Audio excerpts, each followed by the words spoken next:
Mudirayet. Canto 1, Chapter 1, Text 4. Naimishe nimisha shetre. Rishaya shaunakadayaha. Satram svargaya lokaya. Sahasra samam asata. Naimishe nimisha shetre. Rishaya shaunakadayaha. Satram svargaya lokaya.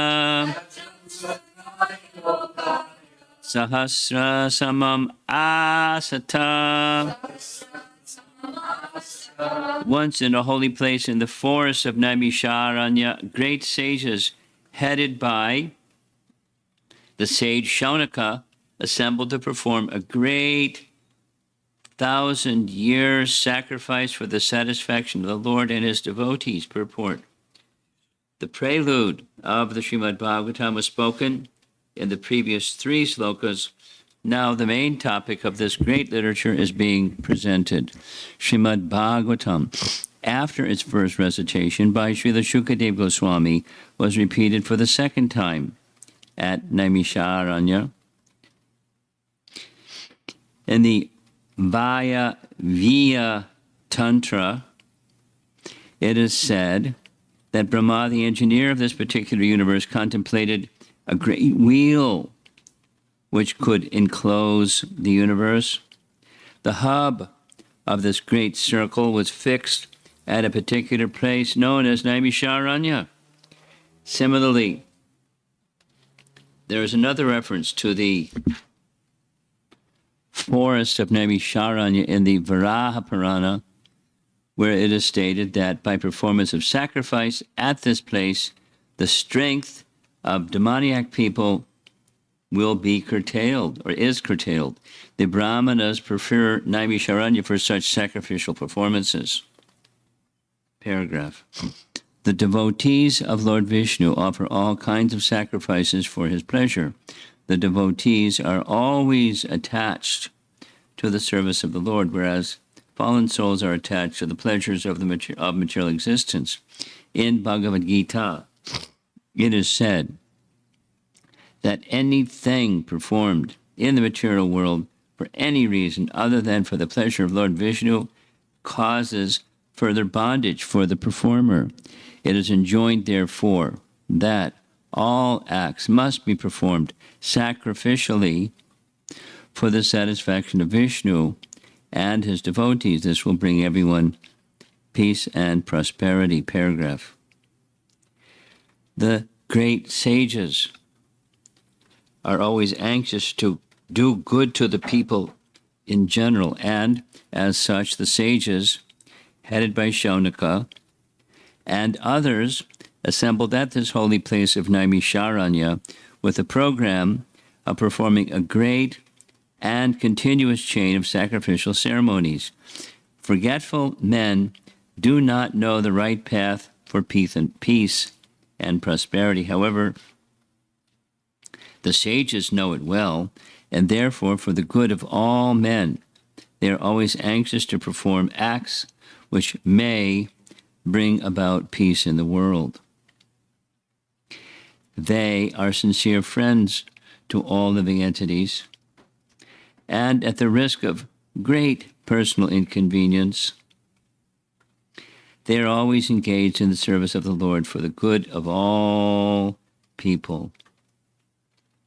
Lord Vishnu is just like a great tree, and all others, including demigods, men, siddhas, charnas, vidyadharas, and other living entities, like the branches, twigs, and leaves of that tree. By pouring water on the root of the tree, all the parts of the tree are automatically nourished. Only those branches and leaves which are detached cannot be so satisfied. Detached branches and leaves dry up gradually despite all watering attempts.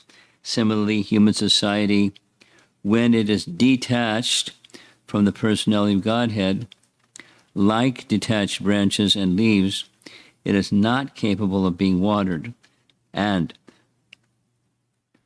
one attempting to do so is simply wasting his energy and resources. Paragraph. The modern materialistic society is detached from its relation to the Supreme Lord, and all its plans, which are being made by atheistic leaders, are sure to be baffled at every step. Yet they do not wake up to this. Final paragraph. In this age, the congregational chanting of the holy names of the Lord is the prescribed method for waking up. The ways and means are most scientifically presented by Lord Sri Chaitanya Mahaprabhu, and intelligent persons may take advantage of his teachings in order to bring about real peace and prosperity. The Srimad Bhagavatam is also presented for the same purpose, and this will be explained more specifically later in the text.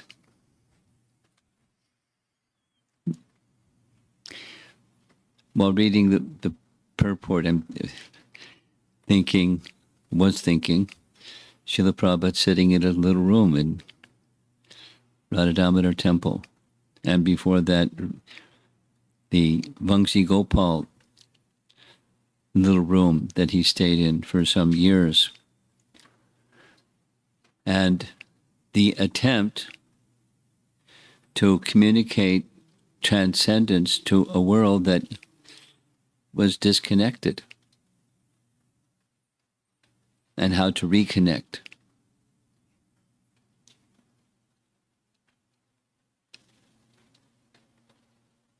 And this purport is in keeping with that message. The instruction, very simple instruction: take the teachings of Lord Chaitanya to the English-speaking parts of the world, and for so doing, you'll be benefited and they will be benefited. Very simple instruction, a lifetime worth of instruction. But so the teachings of Lord Chaitanya,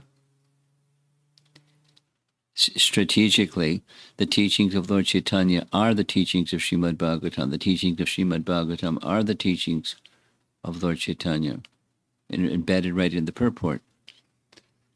Not saying that particular statement, but the teachings of Lord Chaitanya provide the means for people in this dark age of Kali to scientifically become extricated from a broken position, broken from the connectivity.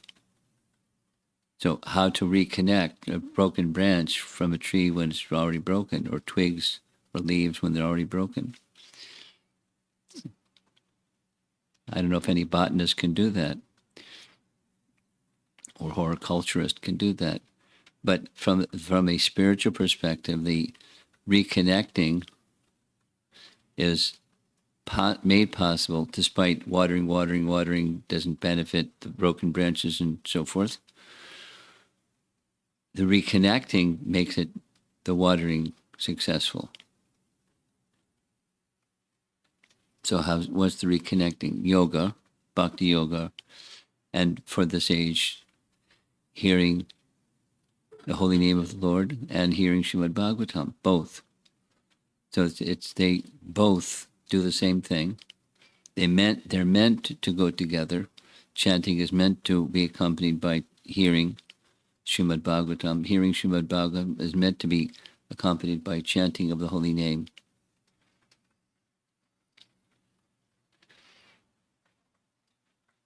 And two other points.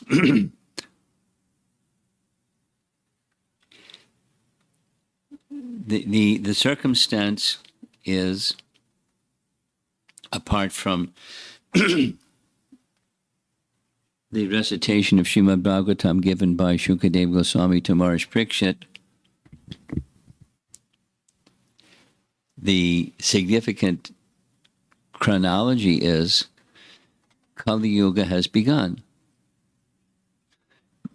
with the departure of Lord Krishna, Kali Yuga has begun. The end of Dwapara Yuga, the beginning of the juncture, the sandhi between the two yugas, it's all already begun. And the deterioration of good qualities of society has already begun. Further Kali Yuga type, symbolized by or demonstrated by the personality of Kali and his breaking the four legs of a bull and Maharaj Parikshit chastising him. And so that's during Maharaj Parikshit's life,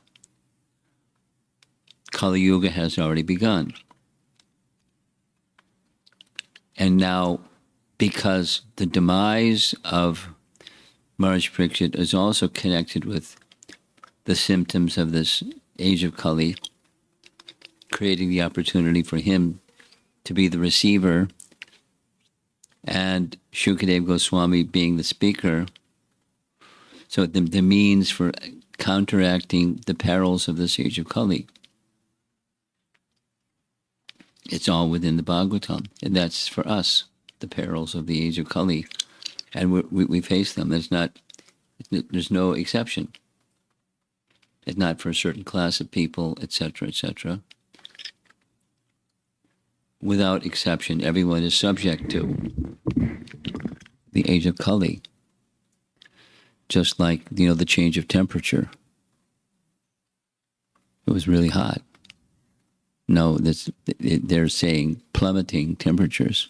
It's very different temperature. So we're all subject to the same temperature. And we can adjust accordingly. But we're all subjected to the same. So the age of Kali is impacting everybody. And the sages,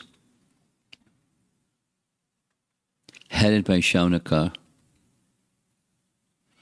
they knew the age of Kali has begun. Besides, the external symptoms, they also know the Vedic way of calculating time, and Kali Yuga has begun. And so what did they want to do? They wanted to do what they knew how to do. They wanted to perform a yajna that counteracts, purposefully, it counteracts the pernicious negative influences of this age. And so their plan was a continuous, that means as soon as one yajna is about to end, the other yajna is about to begin. In this way, uninterrupted yajnas for 1,000 years. That's a long time to perform a yajna. But powerful, just like having a kirtan or chanting or something where it continues and continues, or Bhagavad Katha, Nityam Bhagavata Sevaya, continuous hearing and reciting.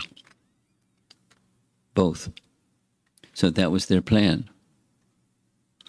The stage is set, and they went to that which, in particular, there are different yajnas for different purposes, and some of the yajnas, as indicated here, they're meant for counteracting negative influences. So the age of Kali is negative influences, counteracting the negative influences of the age of Kali. And counteracting means also simultaneously creating beneficial or positive or nurturing characteristics. That's what they wanted to do. And it wasn't for themselves. They would also benefit, but it's very similar to Bhaktisiddhanta's instruction. You do this, and it'll be good for you and good for them. So they're doing because it's good for the people, but doing that which is good for the people when it's in fact in a standard and authorized manner, the performer also, like the understanding of when there's a Vedic sacrifice being performed, the priest, the performer, the place, the intended recipient of that yajna, everyone is benefited.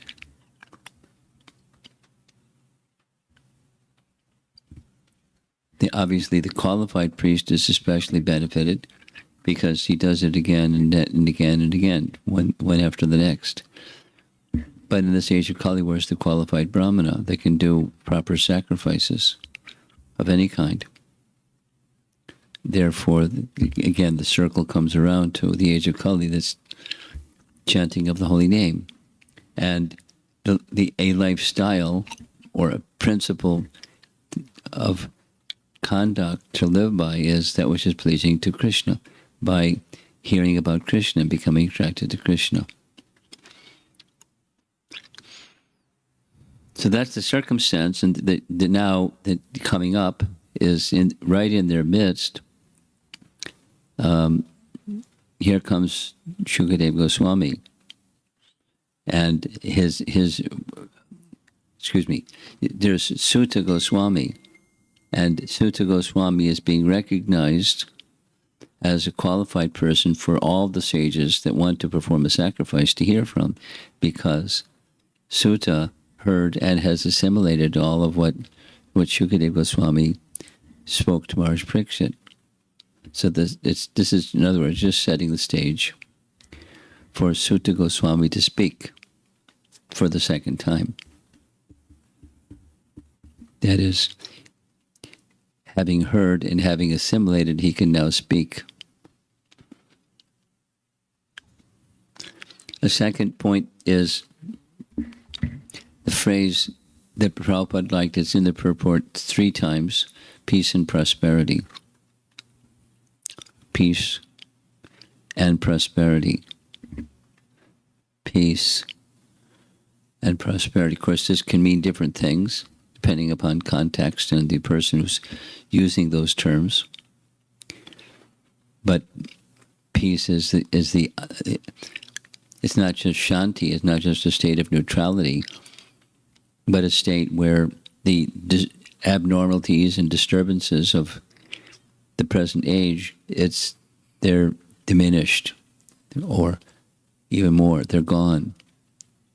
It's like a river or a lake, even better, because there are lakes that it's like glass when there's no wind.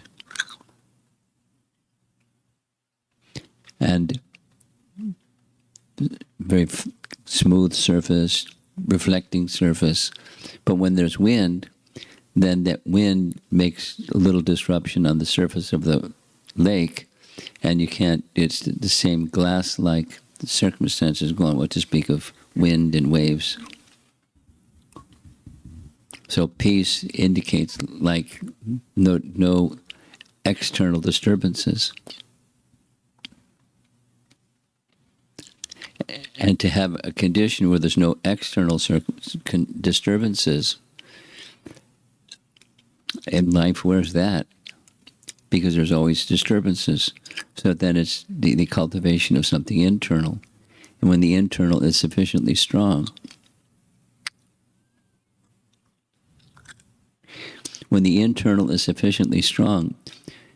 any circumstance is just fine. Which is wild, because there's some circumstances that aren't just fine at all. But for the person who is internally fixed, it's insignificant compared to what is significant. That is to say, like the message of Bhagavad Gita, when it's fixed in this way, they're untouched by anything. Like a lotus is untouched by the water. The leaf or petals of the lotus flower are untouched. Or even in the greatest of turbulence. So that's a nice idea. Is it possible?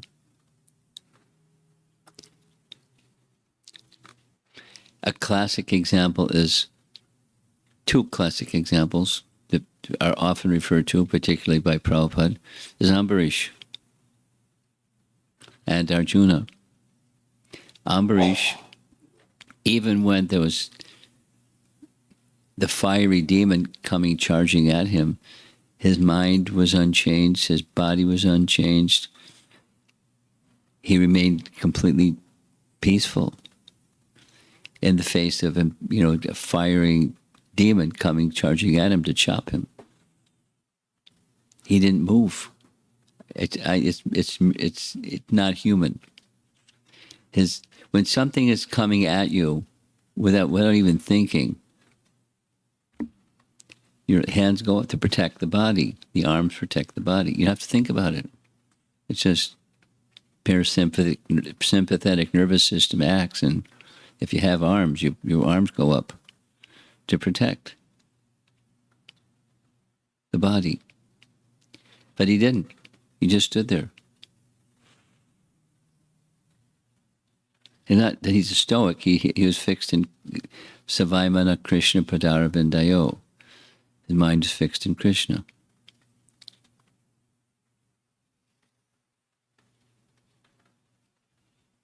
Even in the greatest calamity. What to speak of some ongoing. So the Lord protected him.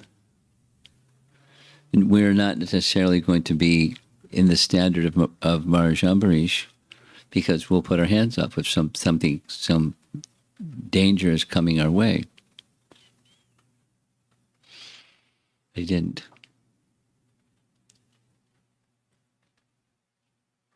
Or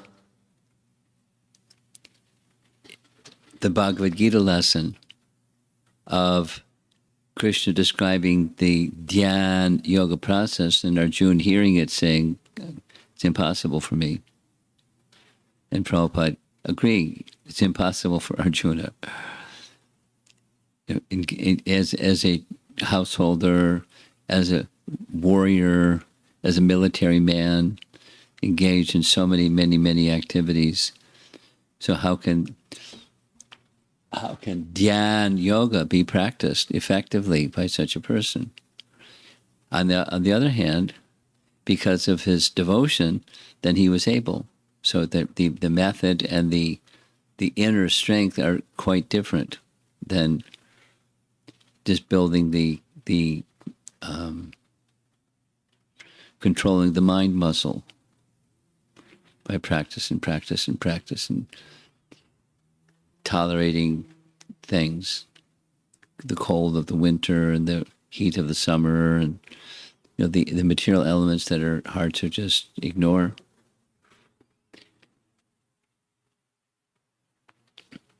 The attachment to messages, attachment to Krishna is the platform of peace, and then prosperity. Prosperity because people want prosperity, and that prosperity means certain things to certain people. Generally, it means wealth or artha. The purpose of Dharma is economic prosperity. But of course, then there's another prosperity besides the economic prosperity, the prosperity of being situated in one's original consciousness. And that's real prosperity, or situated in Krishna consciousness. That's the greatest of wealth. The greatest of wealth. Like so many nice examples, but the Sanatana Goswami's touchstone. The greatest wealth was not something that could turn base metal into gold. And it works for such an instrument, then that's wealth. And anything becomes wealth. Or anything metal becomes wealth. But greater than that. So that's the greatest wealth. So prosperity. He didn't commonly detail what peace and prosperity meant, but I'm expanding the notion at least. And if people want the material, but ultimately the material is resting on the spiritual. Without the spiritual, it's not going to have a sustainable material. But when spiritual is in place, then there's no longer material. It becomes spiritual. Be connected to Krishna, spiritual. So that's the topic of this particular section of the Bhagavatam. The sages, headed by Shaunaka, have gathered at Naimisharanya because of its particular hub of the universe feature. And because that which is in the hub, it goes out to all the spokes. It's concentric outward direction, starting from at the center.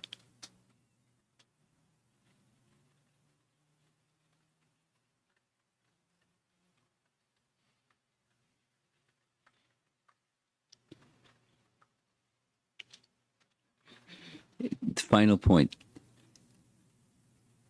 However, the benefit of such a sacrifice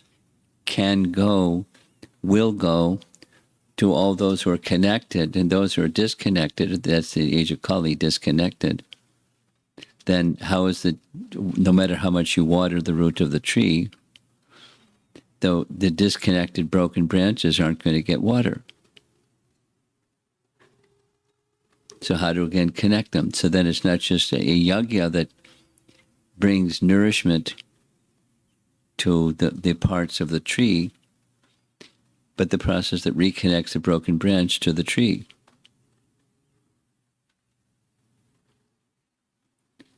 And that's the Sanatana Dharma or Bhagavad Dharma, or for us, particularly, as Kali Yuga folks, the process of hearing and chanting, Shravanam Kirtanam Vishnu.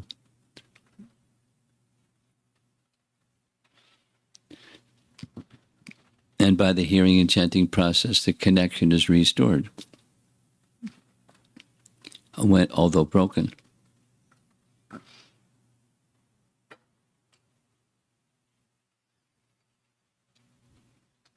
And it works.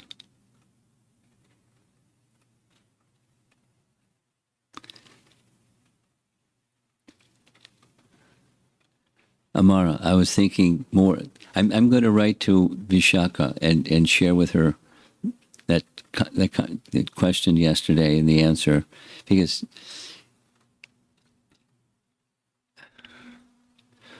by putting all of this in writing, she's not a public person. She's by her and her husband they're not exactly private, but they're not public people. They're not ostentatious by any means. They're very thoughtful, inwardly thoughtful, particularly her. Very intelligent. But she's laying bare all of her doubts and, inconsistencies and, her journey to get to being connected and becoming full of life when she wasn't, explicitly, and resisting being connected again based upon conditioning and so forth. So it's a nice testimony, but the point is it works.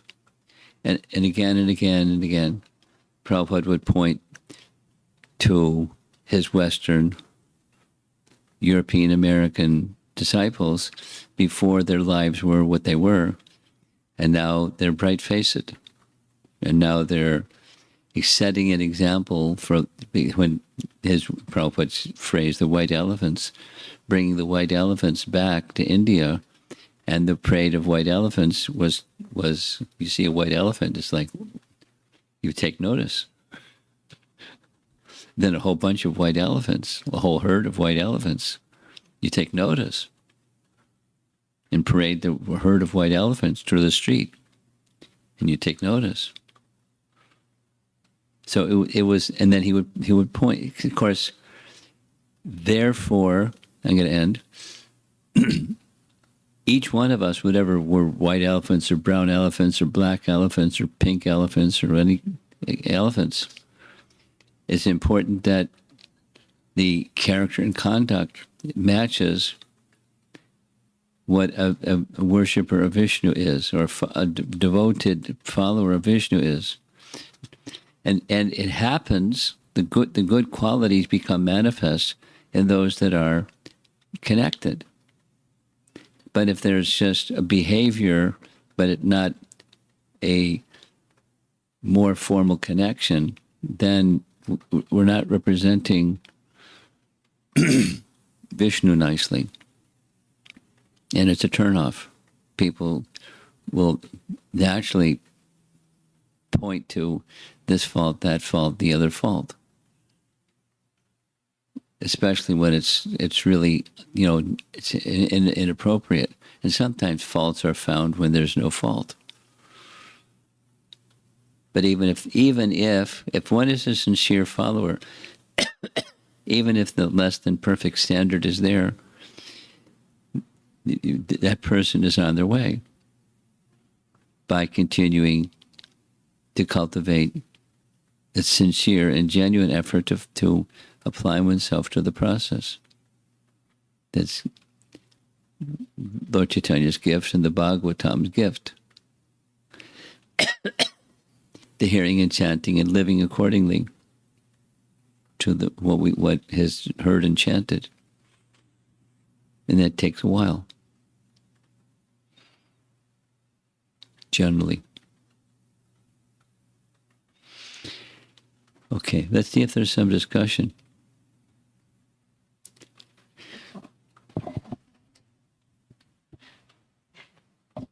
Hare Krishna. Thank you, Maharaj. A couple of thoughts. One was about the hub and spoke analogy that I was given. The thought that was coming to my mind was almost 24 hours a day Bhagavatam is chanted because of the different time zones and all, so throughout the world. So by Srila Prabhupada's mercy, benefit. Somebody somewhere in the world is chanting Bhagavatam. So that was one thought that was coming to me. And the second one was about the peace and prosperity. Initially, when I was reading this, I was like, so peace and prosperity. So we do need the peace and prosperity is what I was thinking of. And then you clarified right away that the inner peace and prosperity is what is being indicated here. Yes. So thank you very much. So I guess I still need you to explain that. Thank you.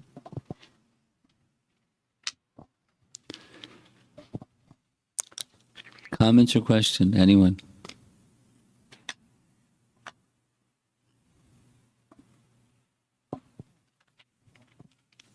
Hare Krishna Maharaj. So I've been thinking about, you mentioned how Sutta Goswami heard and assimilated. And, my thoughts are also going from yesterday's class in terms of what it takes for one to get into the Ragatmika spontaneous bhakti. And in terms of associating with these acharyas, is what is going to kind of get one from to that platform. And so I've been really trying to understand and think about, what does association mean? And to me, it is like this heard and assimilated. I'm hearing and understanding the mood of the acharya, and making it my own in the sense of owning it for myself is what I'm understanding for myself. And I just wanted to hear a little more. You and your husband like giving a second Bhagavatam class, which is nice. So there's two. There's questions, and then like Vaisheshika, who likes, as second word is reflections. So this is in the reflection category, or receive and reflecting back.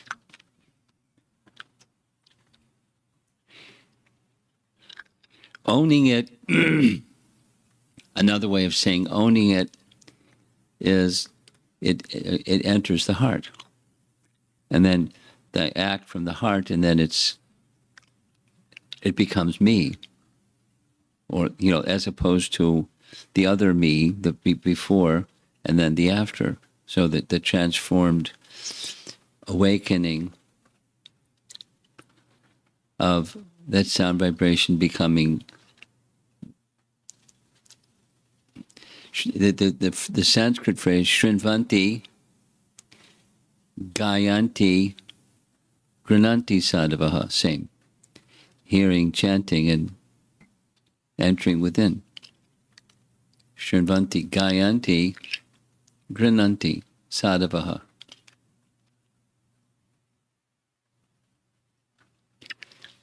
Something else?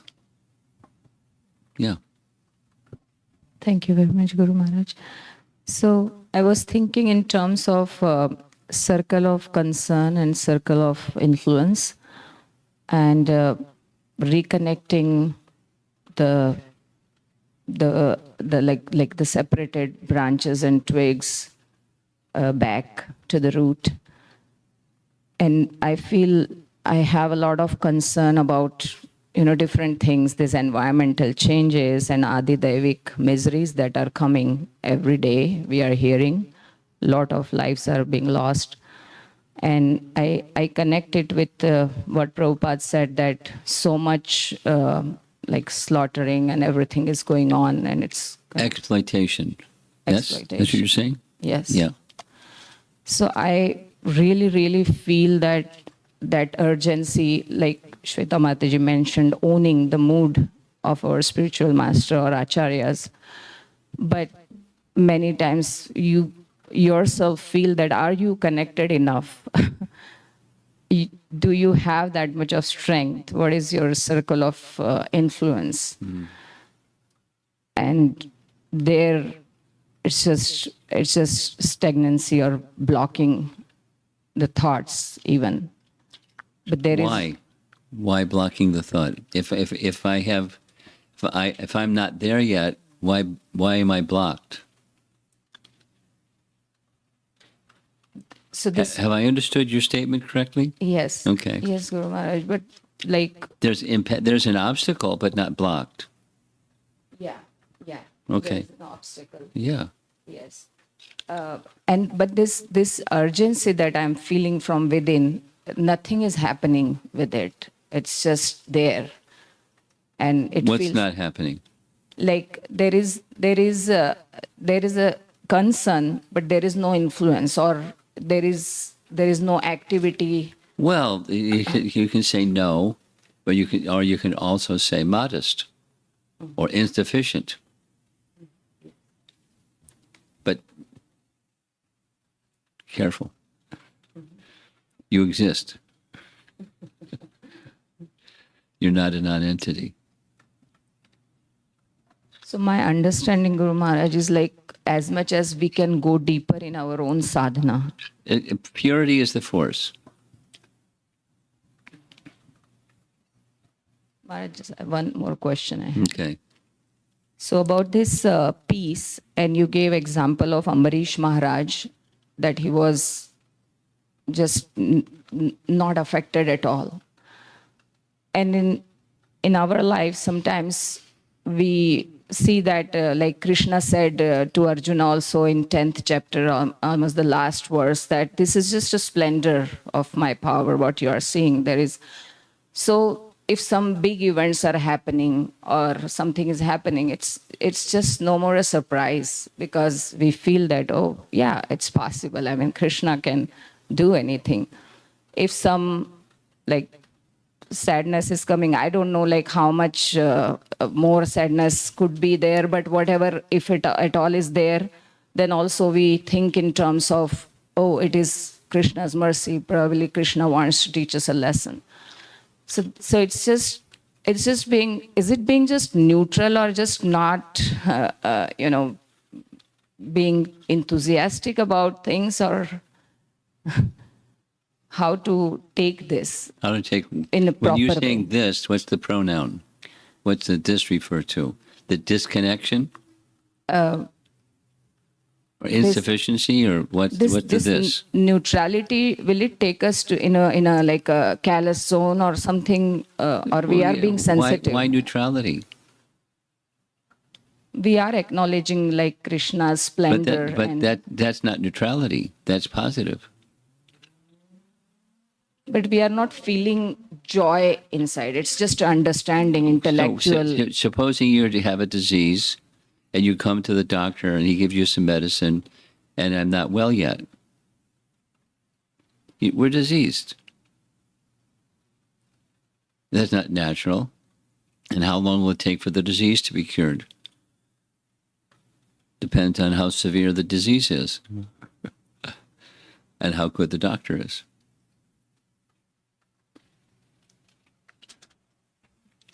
You know, along with Utsahan, there's Nishayat.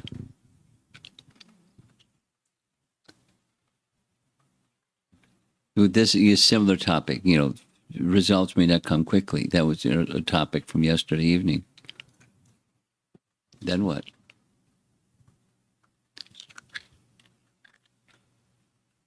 So how is this intellectual understanding helping us, Guru Maharaj?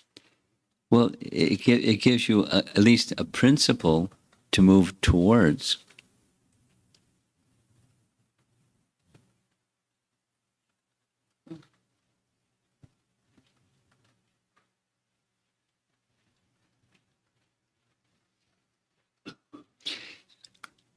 I gave the example. I'll do it again from yesterday. There's a devotee that wrote me from India, and he had a fever, and he tried this and that, and nothing happened. And then a doctor, you know, standard what you do when you have a fever. Then the doctor tried this and that, and so he decided, let's do some blood tests, and he found he has typhoid. So that's intellectual. So now I know he got typhoid. No, there's general fever, and then there's that's very severe. So then there's a certain prescription of do's and don'ts in medicine and so forth. So it at least gives an indication of what's going on. That's the intellectual, and then go in the right direction. You know, the remedy becomes more focused because of intellectual. So the intelligence can guide the mind. That's another way of saying the same thing. And if you don't have intelligence, good luck. There's a steering wheel and there's a gas pedal and there's no driver. Good luck. Thank you very much. Okay. Anything else? Hare Krishna, Guru Maharaj. Please correct me if I'm wrong, but my understanding is that the sages were gathered to perform like sacrifices which fall in the karma kanda category, and Yeah. that the good that they were doing, wanting to do to the people, were in the category of dharma, artha, kama, and moksha. Yes. But they ended up receiving so much more in the form of hearing Srimad Bhagavatam from Sutta Goswami. So real transcendental bliss. And in your lecture many years back, you mentioned real Amrit. So is this like a hint for us that, so I'd like to hear your thoughts on this, and also is this the hint? On which? Just on this concept. I mean, why were they, first Which of all, concept? why were they assembled, to perform this They're skilled. sacrifices? They have a gift. They're followers of the Vedas, and they're brahmanas, and they know how to do yagyas. So they're doing what they know. And they hadn't heard Srimad Bhagavatam, but they honored the one who had heard Srimad Bhagavatam. They weren't present. They didn't hear Srimad Bhagavatam, so they knew what they knew.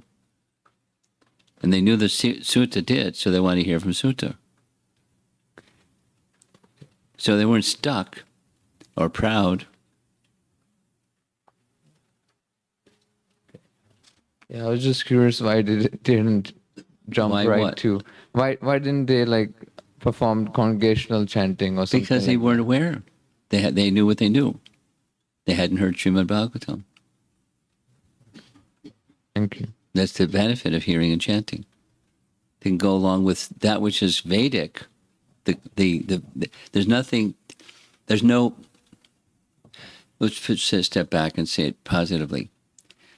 there's a purpose behind karma kanda. There's a purpose why it's in the Vedas.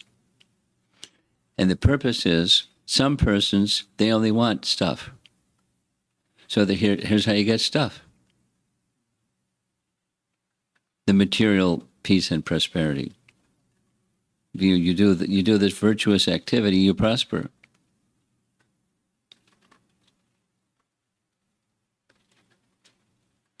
And then, then they're honoring something that's Vedic. They're looking up to the Vedas and following the Vedas. But it's insufficient as far as the ultimate picture. So your question is, why did they do the ultimate? Because they weren't familiar with the ultimate. They were skilled in what they were skilled in. But they weren't envious. They weren't looking at Sutta Goswami saying, you're not doing what we're doing. You're doing something else. So, go somewhere else. The purpose of karma kanda is looking upwards to the Vedas, and then in the right association, going the next step. Ultimately, the purpose is Vedaishta Shayarvairaham Eva Vedyo. The purpose of the Vedas is to know Krishna. The purpose of karma kanda, the purpose of jnana kanda, the purpose of anything is to know Krishna. The ultimate purpose of the Vedas is to know Krishna. On the other hand, the other way to know Krishna, bhaktya mama vijanati, is through bhakti.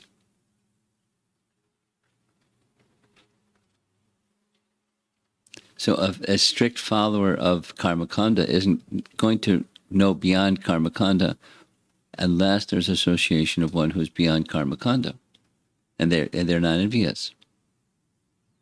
And that's what happened. Sutta came. And they gave him the seat of honor. And they heard Srimad Bhagavatam second time. Because they hadn't heard it the first time. He did.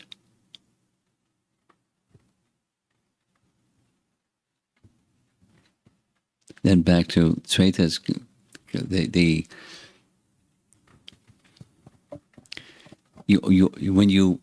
when you Shinvanti Gayanti Grananti, when you assimilate or you own or you bring within the message that you've heard, then there's transformation.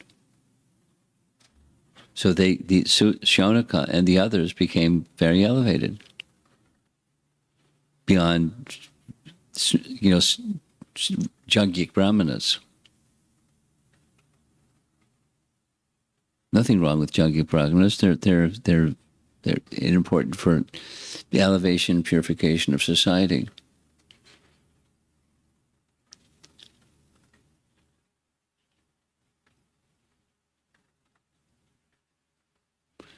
Okay. I think we should end. Srila Prabhupada ki jai.